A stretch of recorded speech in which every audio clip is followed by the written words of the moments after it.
Hello, scrappers, recyclers, and investors. Welcome to Shark Scrapper Live, where we talk about what's going on in the amazing world of precious metals, industrial metals, stocks that surround the world of recycled materials, and just scrapping and recycling in general. We're going to have a lot of fun today. I've got some really interesting stuff to talk about. I'm looking forward to diving right in.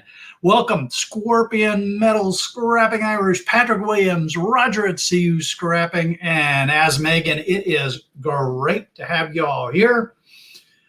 It has been a hot couple weeks here in Northeast Florida. Man, boy, howdy. We've been cooking them. You know, we're not getting the triple digits that a lot of folks are getting out west, but when we get up in the mid to high 90s, along with the associated high humidity, boy, it really it's tough because you can't sweat and cool off and get rid of that heat, as opposed to a triple digit dry heat, which allows your body to still cool down. Now, having said that, hot is hot. And anybody who's out there dealing with all that heat right now, man, hang in there. Be careful. All right. So we are going to dive right into our discussion today, talking about gold. As you all know, I use the APMEX site for prices for precious metals. I am not sponsored by APMEX, but hey, Mike, great to have you here, man.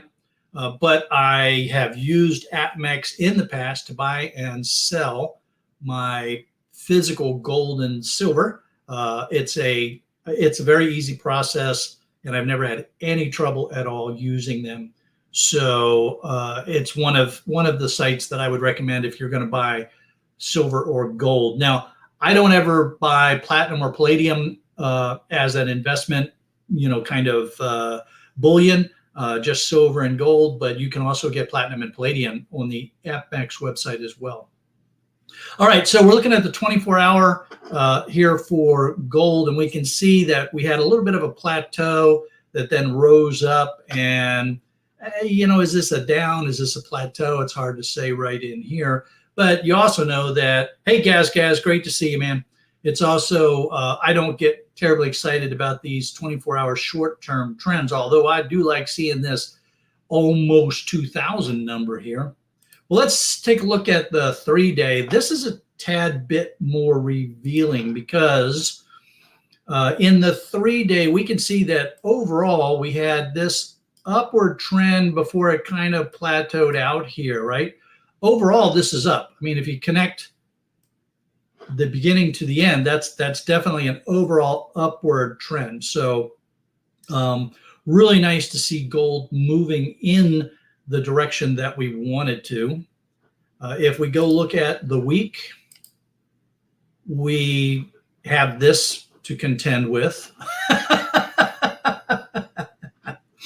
And I know some of you are scratching your heads. It's like, hey, wait a minute, what's going on here? What's going on here? We had, gold was kind of cooking along. Oops, wait a minute. Gold was kind of going up, and then all of a sudden, boom, and now it's starting to climb back up. Okay, all right, well, so what was going on, obviously, was they raised the interest rates again, right? So got a bunch of, hey, Daniel, great to see you, man. So a bunch of financial data came in. The economy, the GDP grew, the U.S. GDP grew more than expected.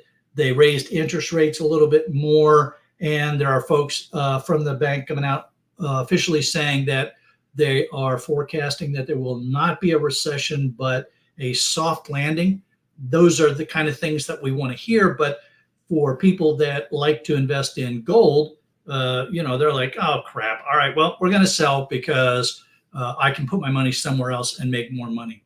And we can talk about that because if you look at CDs, certificate of deposits, for a lot of banks, you can get 5+% now from a lot of the CDs that are out there, and you don't have to lock up your money for a long time. So, when you got those kind of numbers, in things that are as safe as certificates of deposit, then yeah, gold is not going to do as well as we would like it to. All right, so cruising right along for the month. That dip gets smoothed out when we look at the month, but overall, the trend was the same. It rose and then it fell. So, we've got this going on with gold. I don't see gold getting back up above 2,000 real soon. I do believe that it's going to slowly work its way back up there, but we're not going to see anything happen real soon on that front. At least I don't think we will. Overall, for the 3-month, gold is down about 1%. So we don't like that. Year to date, gold is up, but wow, look at all these gyrations going on here. You got this like sinusoidal pattern overlaying here. Look, if we take the overall trend like that, and then you can see this almost the sine wave going on up and down and up and down. So that signal is on top of the overall trend. So Daniel's saying the video is a little blurry. That might be how you have your settings, Daniel, depending upon where you're at. But let's see if anybody else. Roger says it's fine with him. So it may be just where you're located at, the signal that's coming in. Also, I've noticed sometimes that things will clear up after a little bit when I'm up on people's live streams. So hopefully that'll clear up for you. All right, and then the 1 year, oops, wrong button. 1 year trend is up almost 9%, so that's good. And of course, we know 5-year trend is up really well, 51%. And that's generally the story with gold over the long haul. Gold tends to go in the direction that we want it to. But this is really important. Let's take this peak and we draw it across, and we see that 2000 is that resistance line, right? We're just not seeing gold get above 2000 or stay above 2000. So my recommendation, my philosophy, when I see gold getting real close to $2,000, if I'm going to sell gold, that's when I'm going to think about doing it. So it's because there's just a lot of resistance for gold to get past 2000. It happens a little bit every now and then, but it quickly falls back down again. All righty then. So gold is, took a little hit this week, but overall gold is still a great investment metal. Gold and silver are my preferred bullions. And I know that a lot of you also invest in gold and silver bullion. And I recently did something that was really interesting where I bartered for a big quantity of lead that I had, and bartered it for silver with a gentleman who wanted to purchase it. So that worked out really well because, we both agreed on what the exchange would be. Now I've got the silver, and if silver does what we hope silver will do, I like to think of that as a win-win. The person that I was bartering with knew fully well what their silver was worth and how much they were willing to trade for the lead, because they wanted the lead for a certain project. So it was a win-win for both of us. And if silver does really well, then I'll come out ahead, which is fine, because this person knows what's going on with silver. We were negotiating very upfront and open with each other, so nobody was being taken advantage of. What I hate to see is people that don't fully appreciate the ups and downs of silver, and then they trade it for something and they haven't fully thought through what the potential is there. So, all right, let's get on with our safety note for the day. So we're going to talk about ventilation, and this is kind of there's a number of issues involved in ventilation. Probably the most obvious thing that you think of is, if your space isn't well ventilated, then the heat will build up. Plus, the fumes from any of the nasties that you might be cutting into can build up, and that can be bad for you. Those of you that work on that scrap HVAC type related stuff, I'm sure you've had the situation where the plumber or the homeowner or somebody said, yes, it's been the refrigerant has all been drained, and then you go to cut into it and boom, it blows up right in your face. And that's why I always wear eye protection now. And I always plan for, even if I've been told that it's been degassed, I just plan for some leakage, because it's just happened to me too many times now. So you don't want that stuff to accumulate and displace any, the air that's in the space that you're trying to breathe. Plus, you can have off-gassing from stuff that isn't as obvious as, your HVAC that you cut into, but some of the materials that we scrap can still off-gas. But the other really dangerous hazard is if you have oily rags. You've cleaned up either a gas spill or an oil spill of some sort, and those rags, if you don't put them in a container with a relatively tight sealing lid, the petrol fumes will start to accumulate, and it's actually the fumes of petroleum products that are the most flammable, the thing that burns.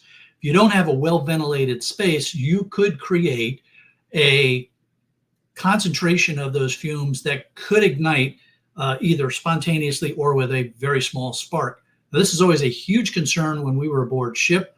We went through great pains to make sure that oily rags were not allowed to accumulate. If they were accumulating, we had special containers for them to go in. So you want to think about your oily rags too, because especially in these warm summer months, they can create a flammable hazard as well as just, making you feel ill. You will probably notice pretty quickly if you don't have enough ventilation in your space and you've got some sort of, noxious stuff going on there, because, one, you're probably going to smell it, but also you could get lightheaded and a little bit dizzy. You ever start to feel any of those kind of symptoms, get outside, get in the air, make sure that you open up all those doors, get fans going, windows open, anything to get more ventilation going in the space that you're in, because that can be a really hazardous situation that can creep up on you if you're not careful. It goes, I love the saying, it goes without saying, but it shouldn't go without saying, because people have made these mistakes in the past. If you have any type of combustion going on around you, whether it's a vehicle that's still idling, whether it's something that's burning, you're going to be putting off carbon dioxide and other noxious fumes. You need to make sure that the space that you're operating in is well ventilated. Of course, being outside is probably the best ventilation you can have. You want to pay attention to those kind of concerns. So our safety note for the week was ventilation. Make sure that you always keep your space well ventilated. Scorpion Metals is saying that he hadn't thought about the oily rags. So good tip there. Yeah, I'm glad I was able to provide that one for you.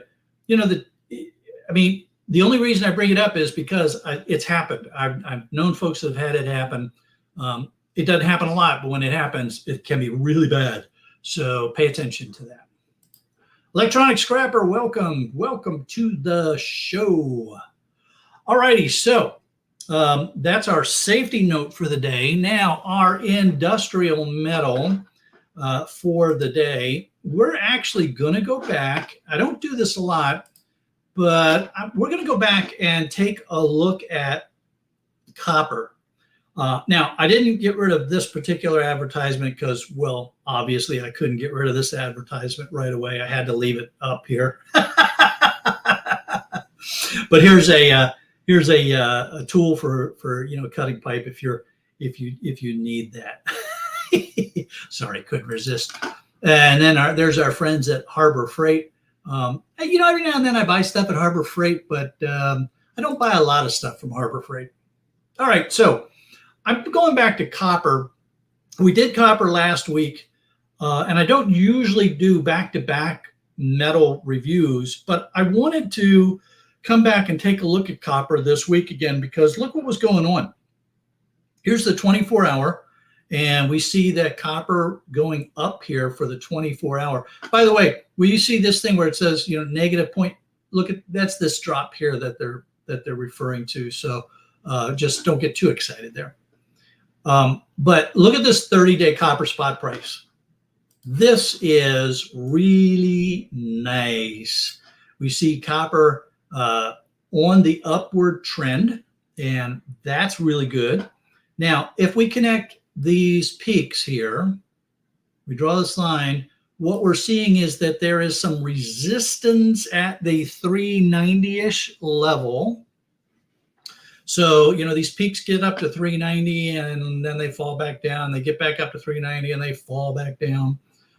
So we're going to see if this resistance is going to hold out here, or if copper is going to be able to break through that. But what I really like is that the troughs, the low end, are continuing to climb. So that's a good sign. We should see, and in some places, I'm sure they've already started to see some improvement in their copper prices. If we go on and look at the 60-day, we can see that, you know, so here was the 30-day part, right? And we had, at the 60-day it was climbing, it dropped off, and then here we are in this, what we just looked at in the last 30 days, where it's climbing back up again. But once again, we see this resistance in here at this 390-ish level. So while I expect that we'll continue to see copper to climb, it's going to, you know, it has to bust through that 390 kind of resistance for it to really get moving. If we look at 6 month, we can see that that copper dropped from about 420 and then started climbing back up again. Now here's this resistance that we were seeing at the 390-ish mark, and if we can bust through that, then we might be able to get up above 4. So we'll see what goes on, what's going to happen out here. But you know, we talked at length last week about what was happening in copper, the conflicting market signals of the electric car companies finding substitutes for copper, but copper is still needed for other electrification activities. The demand signal for copper is definitely there. So, and copper mines are having some challenges. So I still firmly believe that the long term is for copper to continue to rise. Doesn't mean that we're not going to have some gyrations going on, but long term, we're going to see copper continue to move up. And here, if you look at the 1 year, you can see we've got, you know, copper overall climbing, but, you know, it's like if you get this dip and people are like, oh, copper's dropping, and then it climbs back up, and then everybody's happy, yay, copper's up, and then it falls down again. And, you know, those cycles, we just have to keep rolling with them, right? So I believe that we are on the uptrend. So the recommendation is, if you don't have to sell your copper, don't hang on to it, because it's going to get more valuable. If you do need to sell for cash flow purposes, then try to sell your lower end stuff like your insulated copper wire, your number 2 copper. Hang on to your higher value copper if you can, to get that long-term value out of it. So really, really interested in what everybody's going to be doing with their copper here. Let's see, what kind of comments did we get while we were talking about copper? Roger said he took in 1,200 pounds. And Scrapping on the Fly did as well. So, okay, very cool. Yeah, that was quite a load. I hope you did really well with that. And what do we got going on here? Scorpion Metal says, need copper to go on up so I can cash in the rest of my rads. Yep, and his number 1. Yep. I hear you, man. And Gaz, to be honest, I'm not convinced the Chinese are assisting the mine corporations in Peru in releasing their ore for processing. Well, the mines have been having a lot of trouble all around with political issues as well as environmental issues. So, and I wouldn't put it past, the Chinese government to be trying to manipulate these things if they can. So yeah, well, it's hard to see what's going to go on there, but eventually the demand signal just takes over, right? Eventually you've got to have the material. Companies will pay what they need to pay in order to make the products, knowing that they're going to pass that on. Scorpio Metals cashed in over 1,000 in rads to buy the stuff for Lost Wax casting. Oh, very cool. Yeah, that's always, and see, that's I like when people make that kind of comment, because like you had a plan, you knew what you wanted to do, so you sold some material in order to do what you needed to do next. So that is, that's always a good thing. I really enjoy hearing that. Looking forward to seeing what you do with your casting. Roger said it was scrapping on the fly's load. Oh, okay. He drove up from Kentucky to Illinois, and they were giving $220 for number one, and you got him $325. Man, that is freaking awesome. Oh man, that is sweet. Good job there. Let's see. I took in some copper, and let me see here real quick. I should have had this up. I apologize that I did not have this up. So I took in some copper number 2, and I got $290 a pound. I was just curious what copper was doing, so I took in a little bit, sort of a test run. So Coca-Cola, no caffeine, no sugar. Yeah. So, man, Roger, that's good. 325, and you helped out a fellow scrapper. That's awesome. All right. So it is time to get on to our business note for the week. And this one is a little bit, last week we talked about bartering and how the IRS treats bartering. And of course, if you're not from the United States, you need to understand how your country handles these, bartering and your taxes and those kind of things. Now, this is another one of those IRS things, but I'm sure that every country out there has their own equivalent kind of things that they allow companies to do, and that is claiming your expenses. Now, for the IRS, they allow businesses to deduct from their profits their reasonable operating expenses. So, you can think there's obvious stuff here, right? Your rent, your insurance, salaries, those kind of things that are pretty obvious, and everybody gets it and says, oh yeah, that's clearly one of those kind of expenses. But where some people can get into a little bit of trouble is they push the envelope of what is a legitimate business expense, and you can get into a little bit of difficulty here if you are doing things like you're operating out of your house. Now, there's a couple of different ways that your accountant can account for that. I mean, if you are legitimately using a room in your house for your business, like my office is used primarily for the purpose of running Shark Scrapper. It's my studio. It's where I've got the computers for doing the books and things like that. It's very legitimately part of my business operation. And so there's an allowance that I can take. My accountant does the math for what that equivalency is to my rent, if you will, my rent and my utilities that I would normally pay for my house, and what portion of that is considered a business expense. There's a couple of ways that the math can be done. So you want to talk with a CPA or an accountant, and whatever you choose to do, the important thing is be consistent about it. from one year to the next, because it's inconsistencies that tend to get the IRS's attention. Another one that people tend to kind of push the envelope on frequently is travel. If you are driving from your house to work, that is a commute, and a commute is not tax deductible. That's not a business expense. However, if I'm coming back from the shark cage and I have a bunch of stuff that is going to get boxed up and put in the mail, then I'm transporting goods back to my office, where I then go online and fill out the board stored stuff and finish packing the box and taping it up and everything, and then taking it to the post office.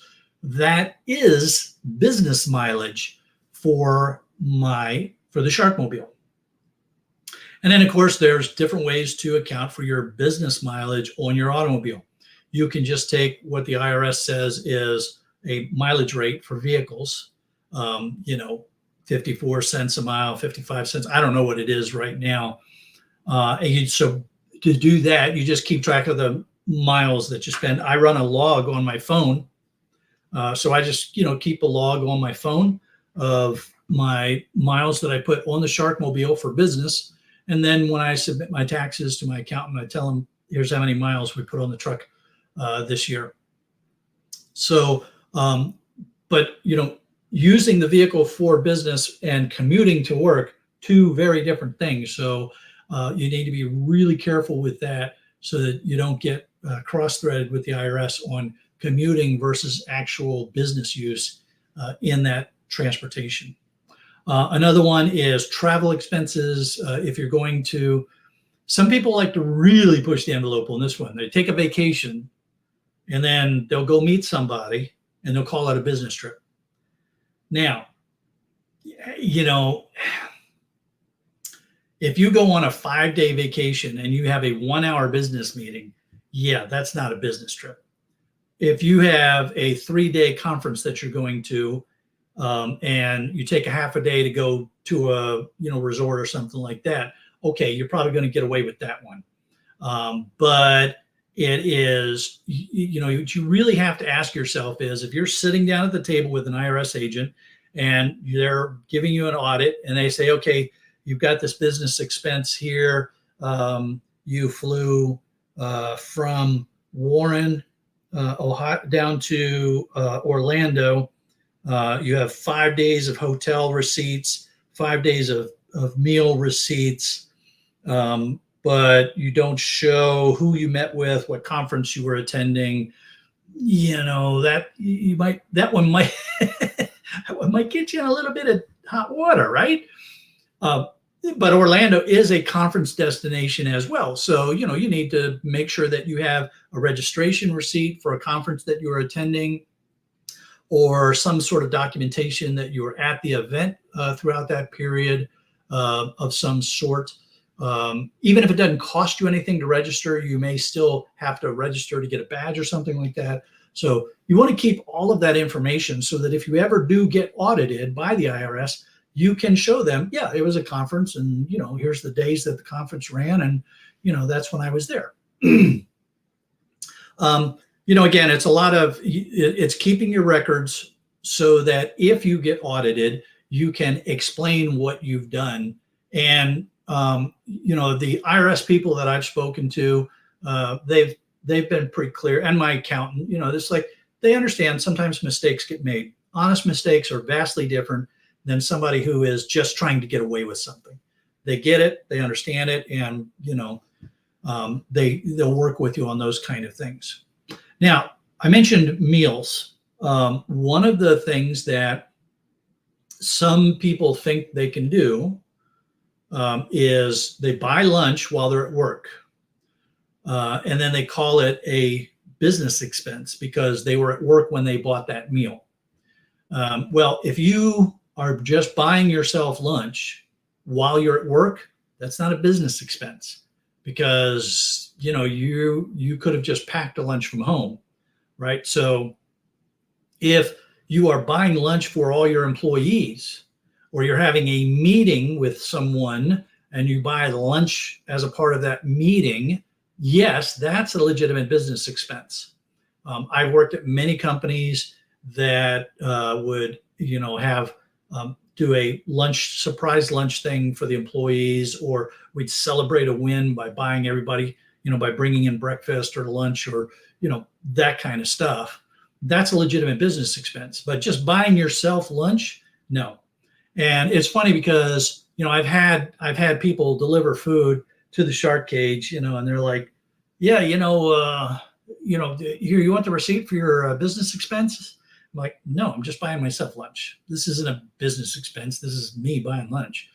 So be careful with your meal receipts as well, and what's a legitimate business expense versus you just buying yourself lunch. Okay. Jose, welcome. Great to have you here. And Scrapping Irish is saying that he just has a box in the front seat all the time to throw receipts in. Yeah. Yeah. That's, and it's funny because I talked to my accountant, and she has some clients that's what they do. They bring her a shoebox full of receipts. It's like, here you go, you figure it out. And the approach that I always take is I have everything electronically documented. I will scan all those receipts, keep them on file so that I don't have to keep going back through and try to remember what was going on. At least, I don't know, maybe 3 times a week, I will scan in all of my receipts, stuff I've sold, stuff I've bought, any related expenses. And that way I've got it right there, and I can go back and refer to it as I need to. Other legitimate expenses for those of us that are in the scrapping business, right? Your tools. Your tools are a legitimate business expense. So when you buy that driver or that Omer or, those Diablo blades or those kind of things, that's a legitimate business expense. You're buying those things for the purpose of the business. So you definitely want to be able to keep track of that, and you can expense those things as well. Roger's saying that he has a contractor friend that used to do that. Oh, with the meals? Yeah. It's going to catch up to you eventually. You just got to really be careful. Mike wants to know, when he goes to board sorting, he buys Rich their snacks to keep them on track. Is that a write-off? Actually, it is. If you're working on that's a marketing expense, right? You're just building the relationship with the client. If I wanted to, I could claim the donuts that I take to the scrapyard every once in a while, because that would be, that's a legitimate business expense, and I'm not bribing anybody. That's just my marketing to the people I'm doing business with. So, because there is a big difference between bribing someone and your marketing, and bribing is not tax deductible. Yes, I was the same way 12 years ago. Gas tolls, miles, drill bits, hammers, wear and tear on motor. Yeah, absolutely, man. You want to keep track of that stuff because those are legitimate expenses, and you might as well claim them. Now, here's the other thing, though, that you need to think about, with these tax deductions. If you have so many deductions that you on the books aren't making any money, then the IRS is, they understand, especially a new company, you have a lot of investment you have to make. So you will very likely be spending more money than you are making. And so, on the books, your company isn't making any money. And if that happens too many years in a row, the IRS starts to get concerned. Now, you want to talk with your accountant, and you want to make sure that that you're not going to walk yourself into trouble with the IRS. And then you have the IRS turn around and say, yeah, you know what, these last 3 years, you haven't been running a business. It's been a hobby. And so, we're not going to allow those deductions. And now you got 3 years of returns that you have to redo. Oh my God, would that be ugly? So you got to really be careful with the deductions that you take, because at some point you have to make money. If it's a business, you have to make money. Otherwise, it's a hobby. So you got to really, really be careful with that one a little bit. Any other, I mean, what kind of things have you all seen with those kind of issues or concerns with your business expenses and some of the strange things that, that get applied there? HH Recycling says he's trucking today, so he's going to listen while he can. Need to learn more about write-offs. Hey, yeah, no problems. HH, feel free to drop me an email if you have any questions. Of course, I'm not an accountant. I'm not a tax lawyer. I can only give you my opinions based on my experiences. The right people to talk to are going to be accountants, your CPA, or a tax lawyer for a definitive statement on what is or is not allowable. I would say you could talk to the IRS, but trying to go to the IRS helpline is just, it takes forever and you don't really get a straight answer. So you need to talk to somebody else directly to get that kind of information. Scorpion Metal says, true, I'm still waiting to make money. Yeah. Man, I tell you, yeah, it can be a bit tough. It can be a bit tough. And Jose says his wife is my tax attorney. Okay, cool. If she's, if she's got the training and she's certified and knows what's going on, man, that's awesome, right? Although I've had a number of attorneys that have told me that you should never use a family member as your attorney because they have a hard time being impartial. So might be worth thinking about that. She's licensed and certified. Very cool. That's awesome. Yeah. Good. I mean, that is, that's really cool that's the case. And I assume then that if you pay her for tax services, that you can also deduct what you're paying her, right? Unless she's considered an employee of the company. Then you have to give her a salary. Oh my God, then things get really confusing. Oh, it makes my head hurt sometimes. And let's see here. No, your wife is not tax deductible. However, as I was just commenting on a minute ago, if they are an employee in the company and they're drawing a salary, then their salary might be tax deductible. And Mike is saying that he made money once, but he had a hole in his pocket. Yeah, I hear y'all. Hey, Raphael, welcome to the stream, buddy. Great to see you. Yeah. So, and she already had my debit bank card. Okay. Yeah. Red light 134. Welcome. Great to see you here. All right. So, let's see. What's this? My wife and work are never in the same sentence.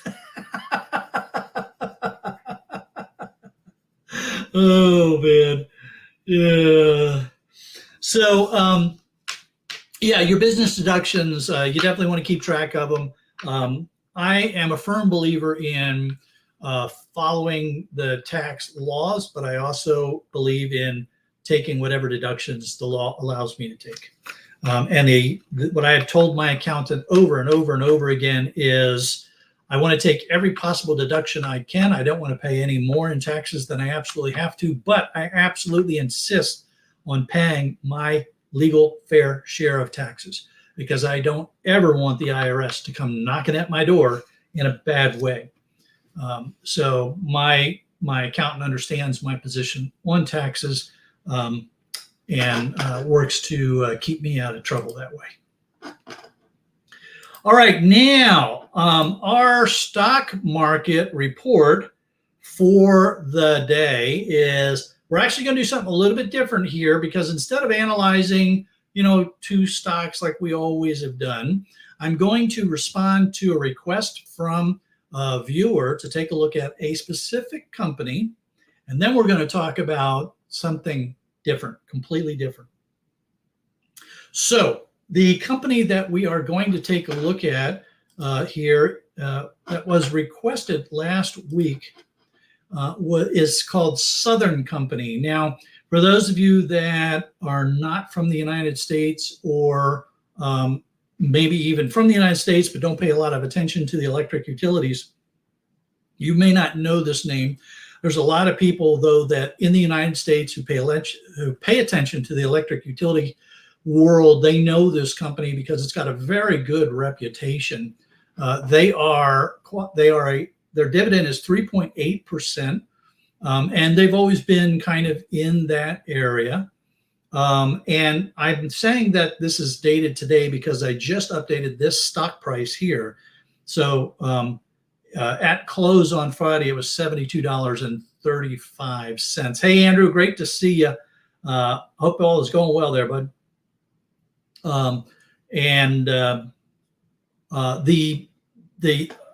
This data out here hasn't changed since this was last reported, and I think it's going to be like maybe 3 weeks or so before I get an update on Southern Company. But I did want to go ahead and show real quickly that Southern Company is not qualified by cash flow per share or earnings per share, having had 3 hits, but they are qualified in dividends per share. So they are a div 0. They've actually had 22 years of increasing dividends per share per year. I mean, think about that, 22 years of increasing the dividends per share. So here's what this looks like graphically. There's a number of things to like here. First, one of them is, if you look at this trend and this trend, there aren't a whole lot of ups and downs going on here. There's a little bit, but there isn't a whole lot of gyration. So it's one of those companies that you can buy into and just relax, because you can have good comfort in the company being well managed and always increasing. And look at this. Here's the dividend per share. If I draw a straight line, it's right inside there. Let's make that line as really skinny. Here's the skinniest part, and you can see that's just pretty much a straight line. It's as if the company management has said, we will always offer 3.8%. Let's call it 4% a year. And, that's not bad, right? That's a nice, good, consistent number. You know what you're going to get, and you can sleep well at night. You buy this company and you hold. Now, some people like this company, and what they'll do is they'll buy a bunch of it and then they'll wait for the price to drop a little bit, because like any stock, there's ups and downs, right? Fluctuations in the prices. And so when they see it drop, they'll want to buy a whole bunch of it. When they see it get real high, they'll sell off some of it, and then knowing that it will come back down and they can buy back into it again, and they've got those dividends going that whole time too. So it's definitely one of those companies that you may want to think about having in your portfolio. Scorpion Metals, take care, man. Be safe out there. Southern Company, special request from a viewer, and I would say I would put this in the category of, yeah, you ought to think about having this in your portfolio. Now, having said that, I want to go back to something that I mentioned a little bit earlier in this stream, and that is certificates of deposit. Now, here in the United States, we have these things called CDs, certificate of deposits, and essentially it is a guaranteed interest. So you go to the bank and you say, what are your CD rates? And they're going to say things like, well, if you put in $1,000 for a year, we guarantee you X percent. And then you say, okay, you sign up, and that money is locked up for a year. And then at the end of the year, if you put in $1,000 at 50%, at the end of the year, you get $50 out of it. Okay. Those are really good returns that we're seeing right now. And the reason that those returns are coming in is because the Fed has been increasing the interest rates. As the interest rates go up, the banks can offer more on your certificates of deposit. Now, you have to be careful because you want to shop that around. There are nuances, twists to these things, right? How much is required to get a certain interest rate? In some cases, it might only be $1,000. In some cases, you may have to put down $5,000, but you might get more than 5%. You also want to look at things like early withdrawal penalties. Are there situations where you can take the money out without getting hit? Or, is it just locked up, or you're going to pay a penalty? So you want to take a look at that when you're looking at any of these kind of interest rates. Now, pretty much every bank in the U.S. is in that 5% range, but depending upon how much you put in and how long you leave it in there for will determine the interest rate that you're going to get paid.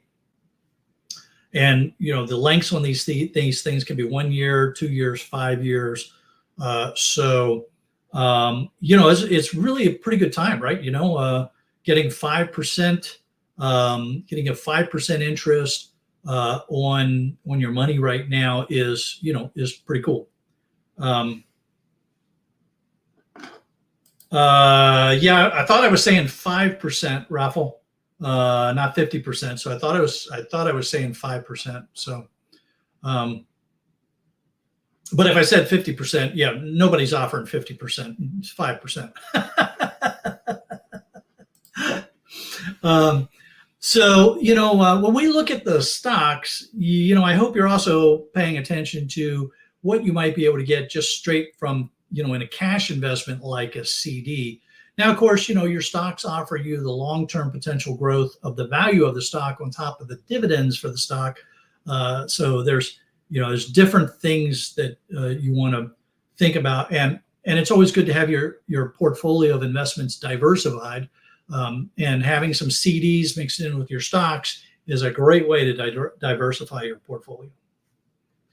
All righty. Now, the unusual thing that I promised you, this is a very new twist on what we normally talk about.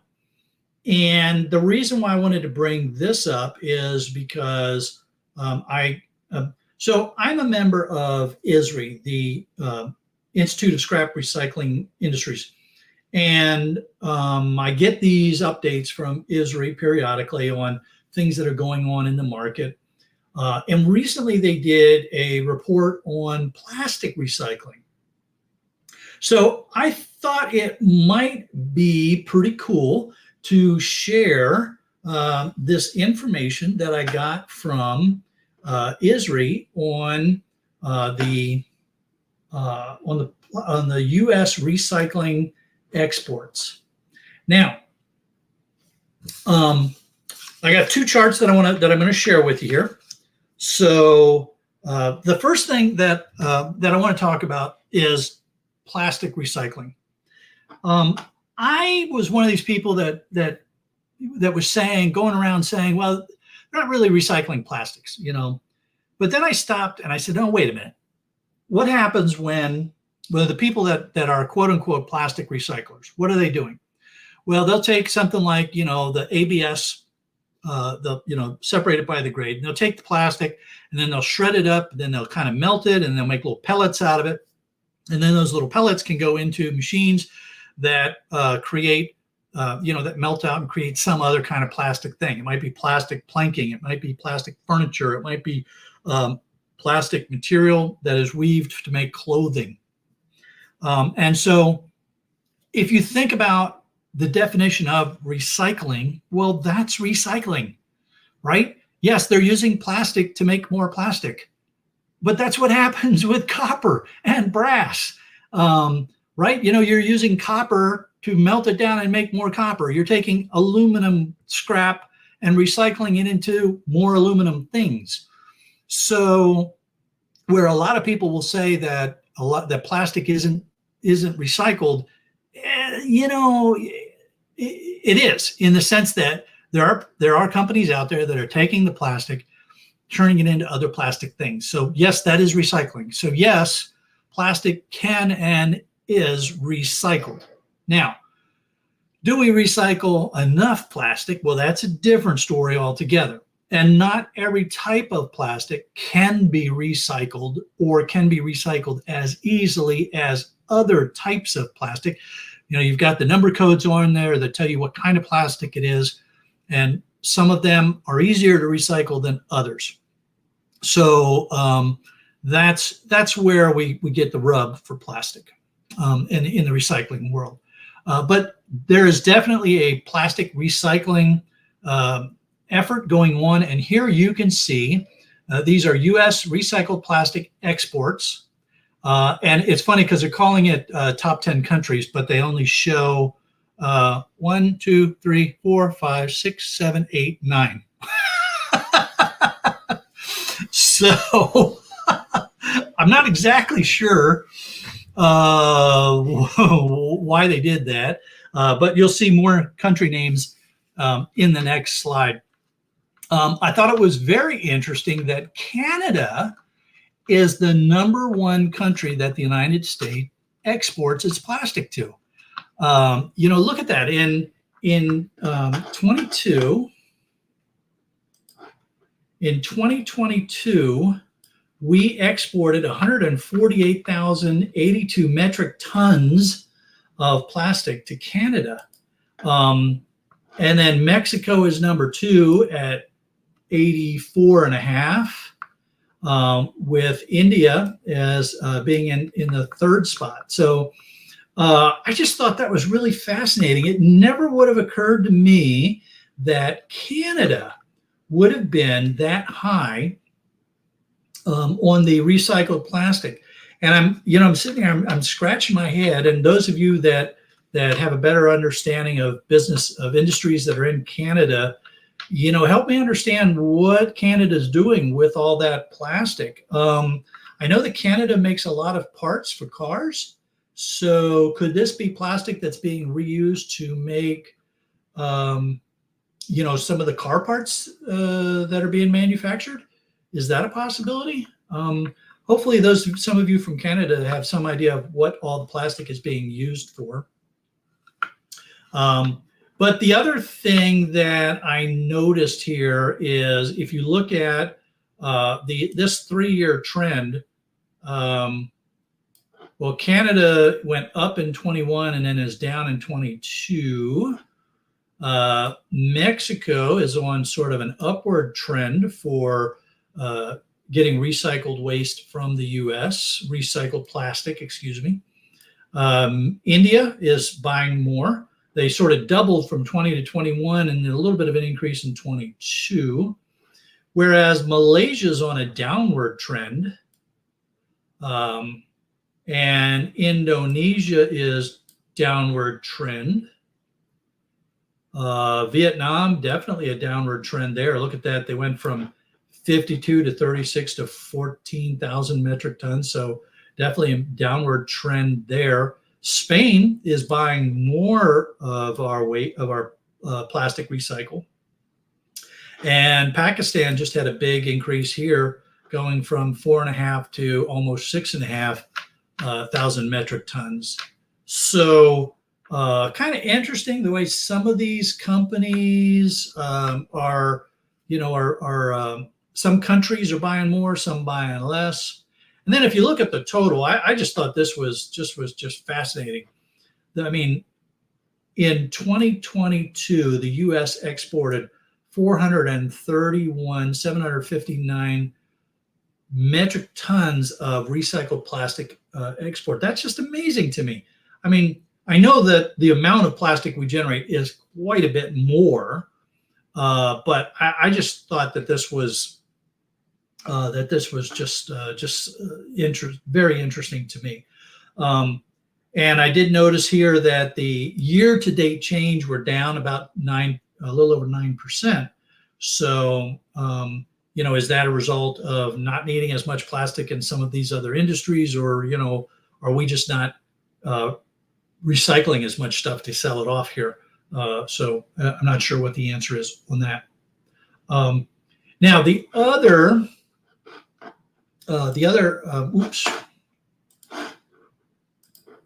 Right. So the other thing that I thought was interesting was, and I apologize that this chart is, wait a minute, I got to get this chart cleaned up a little bit here. It's not quite as, there we go. That's what I want. All right. So this chart here, this was from another source. This is from Resource Recycling Incorporated. U.S. scrap plastic exports from 2021 to 22, top 10 destinations. So here we see Canada again, and the blue is 2021, the gold is 2022. So we see that Canada has exported a little less. Now, don't get confused. These are in pounds over here, not metric tons. So these numbers will be a little bit different. Mexico importing a little bit more. India, a little bit more. Malaysia, we talked about the drop off in Malaysia and Indonesia and Vietnam dropping off. So, you know, it's good to see multiple sources confirming what we saw. Now, this is what, so here's some of these countries that we didn't have listed in the previous one. Germany. Germany is buying U.S. exported plastic, so plastic waste. So that's kind of interesting that Germany is buying scrap plastic. We saw Turkey in the last chart. El Salvador is buying scrap plastic, and we saw Pakistan was buying more as well. And then we see the rest of the world. So there's plenty of other countries out there buying scrap plastic from the U.S., but individually they're not enough. You know, they're not in the top 10. So, you know, for those folks that are out there saying plastic isn't recycled, it's not a viable market, you know, it is a viable market, and it's probably something that deserves a bit more attention. I used to have a plastic recycler that he only bought my ABS, but he went out of business, so I have not been able to sell my plastic for a while. But after I saw this, I got thinking, you know, I need to redouble my efforts at what happens with my plastic. I will be the first one to admit that, you know, I readily admit, it's like when I lost that source, it was right here in Jacksonville. It was convenient, and I lost it. And I said, all right, well, you know, I'll take a look, but I got busy doing other things. I just didn't put the energy into it that I really needed to as I was developing some of the other streams of my scrap sales. So it's time for me to go back and redouble my efforts to find a place to sell my scrap plastic rather than just putting it in the dumpster, because it shouldn't go there. And it's very clear that there is a recycling market for scrap plastic here in the U.S. And I need to pay more attention to that. So I will take the hit there, and I will let you know what I come up with as I find someplace, hopefully find someplace to sell my scrap plastic. So what are you all doing with your scrap plastic? Were there any of the countries that were listed here? Did any of these countries surprise you as being people that buy scrap plastic from the United States? And what do you do with yours? Patrick is saying that his goes to Wee Ireland. Hey, Scrapping Irish, what are you doing? What are you doing with that plastic there, man? Huh?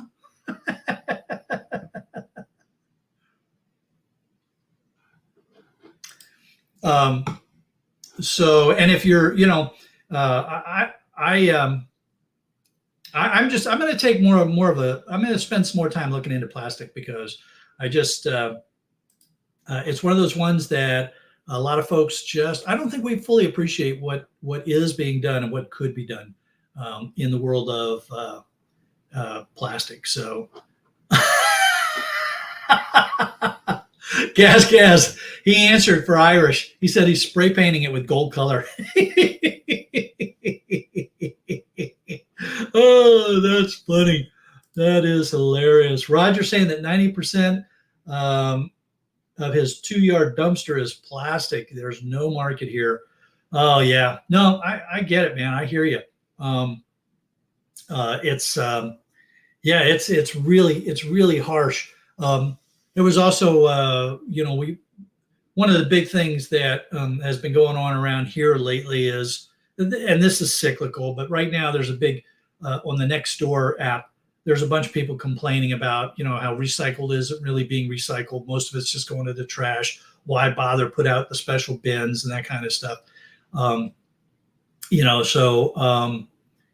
course, these are probably some of the same people that will put junk in their recycle bin that's not supposed to get recycled.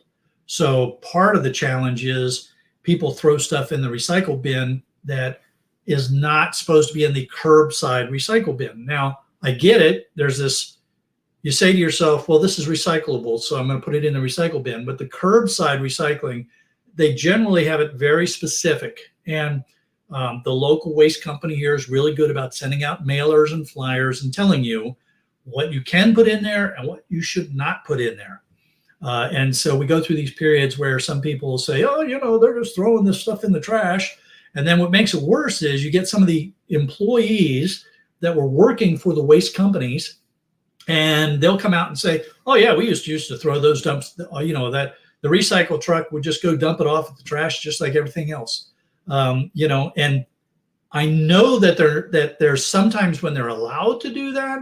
But I know that depending upon their contract with the county, they could also get in a lot of trouble if they are doing that. It all depends on the contract that they have with the county. So, yeah, it's definitely a tough one there.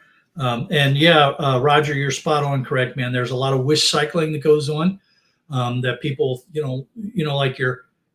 there's just all kinds of materials that people wish was getting recycled. They put it in the recycle bin. It's not really being recycled because the curbside recycling is not set up to do that. So it's a definite challenge. All right, everybody. Hey, it has been a fantastic hour with you. I hope you enjoyed this little twist and something a little different going off into the world of plastic. I look forward to getting your feedback on that. Remember, if you have autoplay enabled, you will automatically be taken over to Scrapping Irish's channel when I end this live stream. If you do not have autoplay enabled, then I encourage you to go to YouTube, look up Scrapping Irish, and come join us over on Scrapping Irish's live stream so we can keep chatting about and talking through either the stuff we talked about here or the stuff that Irish is going to come up with, because you never really know what's going to come up on Irish's live stream, or who, for that matter. All right, everybody, have a great week. Stay safe. I'll see you over in Ireland.